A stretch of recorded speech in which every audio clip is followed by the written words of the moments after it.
નમસ્કાર, CB24 news સાથે હું રેશમા આપનું સ્વાગત કરું છું.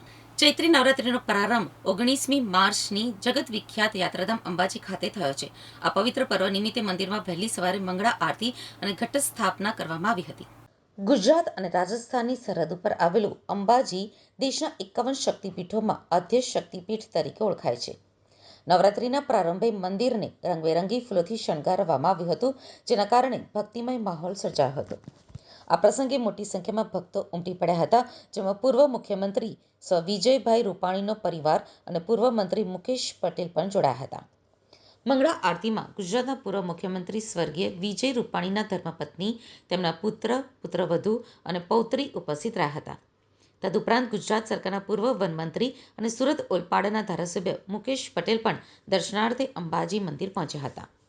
મંગળા આરતી બાદ મંદિરના વહીવટદાર અને ભટ્ટજી મહારાજની અધ્યક્ષતામાં વિદ્વાન બ્રાહ્મણો દ્વારા ઘટ સ્થાપના વિધિ સંપન્ન કરવામાં આવી હતી. સરસ્વતી નદીના જળનો ઉપયોગ કરીને વૈદિક મંત્રોચ્ચાર સાથે ઝવેરાનું સ્થાપન કરાયું હતું. ત્યારબાદ આરતી પણ કરવામાં આવી હતી. ચૈત્ર સુદ બીજથી ચૈત્ર સુદ આઠમ સુધી દરરોજ સવારે અંબાજી મંદિરમાં 2 મંગળા આરતી કરવામાં આવશે.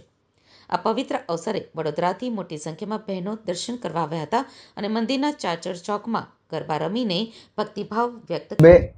આજે ચૈત્રી નવરાત્રિના પ્રારંભ નિમિત્તે અંબાજી શક્તિપીઠ ખાતે પરંપરા મુજબ ઘટ સ્થાપનની વિધિ કરી નવરાત્રિનો પ્રારંભ કરવામાં આવ્યો છે.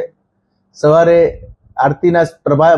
આરતીમાં મોટી સંખ્યામાં માઈ ભક્તો જોડાયા હતા અને આ નવરાત્રિ દરમિયાન પણ મોટી સંખ્યામાં માઈ ભક્તો માના દર્શને શીશ ઝુકાવવા માટે આવશે. મા જગદંબાના આશીર્વાદ લેવા માટે આવશે. ચૈત્રી નવરાત્રિ દરમિયાન 9 દિવસ આ માય ભક્તો દર્શને આવતા હોય છે અને એમની કોઈ તકલીફ ન પડે તે માટે પણ મંદિર ટ્રસ્ટ દ્વારા પૂરતી વ્યવસ્થા કરવામાં આવી છે. આ સિવાય મંદિરના નૃત્ય મંડપમાં અખંડ ધૂનનું પણ આયોજન નવરાત્રિ દરમિયાન થતું હોય છે. 24 કલાક જય અંબેની ધૂન ચાલતી હોય છે.